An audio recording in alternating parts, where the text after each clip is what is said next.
Hi, welcome to Adventures in Bonsai. Today the main focus is going to be trimming a jade tree.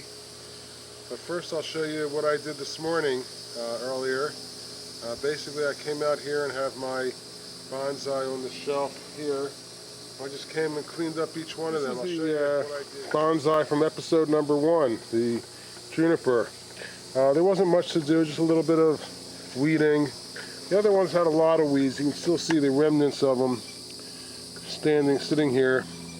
And I just went through and tried to clean up these the best I can. They're pretty full, and they still are, and they still need to come out. And anyway, this one here, I just cleaned it up. It's full of spider webs, things like that. So I just kind of cleaned it up a little bit and gave it a good watering. It needed it. This tree here, the kapok tree, I trimmed it. I cut it down. I want to try to keep it shorter and bushier on the bottom. These trees here just needed lots of weeding. This tree here really has very few weeds in it, with these pebbles and stones in it here. Seems to stop the weeds.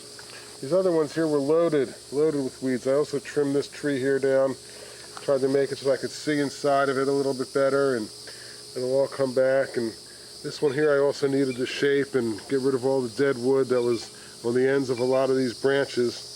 I like this Opercularum cariata to have lateral branches on. It gives an interesting look. I also cleaned up the root system here. I took a wood stick and scraped off the moss that was growing in there, because that can damage the wood eventually. And the same with this one here, also needed a heavy-duty cleaning in here. I cleaned out all the stuff that was inside of here and made it so it was visible, and scraped off as much moss as I could get to. But let's go take a look at today's plant that we're going to work on. This is the jade we're going to clean up, and I'll take it down to the table and then kind of show you what's going on. So here's the plant in question. It's a jade tree. It's got a real nice thick trunk, and I've trained this so that the branches are in a cascading style. That is, they come downward from the tree. And how I did that was I used fishing weights attached with copper wire, and I would put paper around here to protect the plant from the wire. I'd hook it on, and it would pull the leaves down, or pull the leaves and the branches downward. I left them on for many months, and I got this shape to it that I kind of really like. But now what's happening is you can see all these branches coming upwards and vertically. Well, we're going to get rid of all them and then take a look at it and see the effect. So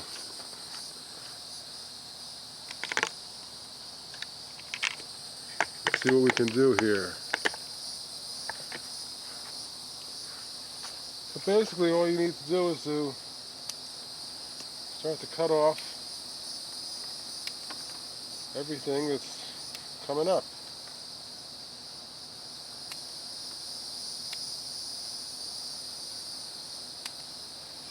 I'm going to go through this and get back to you. This plant hanging down here has branches that are coming off to the side. They're okay. But the ones that are actually going upwards, I want to cut some of them off short. Not all the way. This way it gives it some foliage on the thing, but at least it's hanging down in the direction I want it to go in. And likewise, some of these over here. I do tend to cut off those that are sticking up too high. I'll be back. Clean up some of this middle stuff up here so we can see what's going on up here. When I come across a little stump like this, I want to just cut that off completely with my clippers. So now it's been cut off, and it'll give it a more natural shape. I still have some of these here growing up. I'm just going to cut them off. Some of them I cut off completely. Some of them I leave some leaves left on. These ends are also starting to turn up, and I'm going to clip them off because I want this thing to keep having that look of falling, like a willow tree. I'll clean up all these too over here. This piece here is just too vertical for me. I want to cut this whole thing off.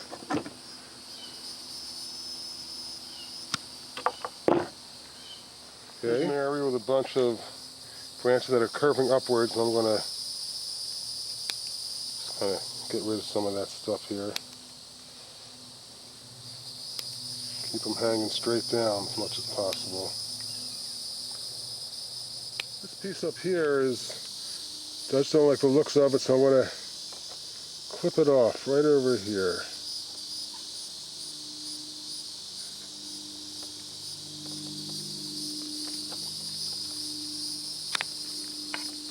As I look around at it, I still see stuff that's coming up that needs to be gotten rid of. We're almost done here. I have a couple little spots back here with some branches growing up that I want to get rid of.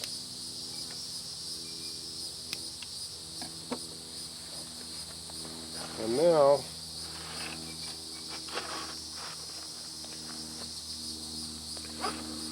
kind of has that nice hanging look. And what will happen is this tree grows back very nice and quickly, and this will fill out and look pretty good pretty quickly. Just a couple little things I see on the way. I'm going to get rid of that, and that, and that, and that, and maybe another one up here. And this is going to give me a nice cascading jade tree. This is quite an attractive way to keep these. And if you wanted to, you could even make them grow the other way. If you wanted to string the branches up and have them grow upwards, you can do that too. So it's not hard. The only thing is just be careful when you work with jade and other plants that have a white sappy material when you cut them. It can be a little bit dangerous for your eyes. I still see little things on here I want to get rid of. Little things that are growing upwards. And then that's about it. So put this one back and go out and have fun with your bonsai. Hi, welcome back for this little add-on to the jade plant video. I've been working on the plants out here since then, going around, taking care of them, cleaning them up. And I noticed that the coconut that I had planted a couple months ago, I think we did a video on that, looks like it sprouted. Let's go take a closer look. Well, here's the coconut I planted in sphagnum moss. Go take a look at that video if you want, but here is what I've been waiting for. A lot of times this doesn't happen with coconuts. I'm really pleased to see this thing. And growing a coconut bonsai is quite an interesting thing. You can't really cut the tree down and trim it because that would kill it, but you can keep the roots constrained into a smaller pot, which keeps the plant dwarfed. So as this goes on, we'll take a look, but I'm really happy to see this thing here coming out. Okay, have fun with your bonsai.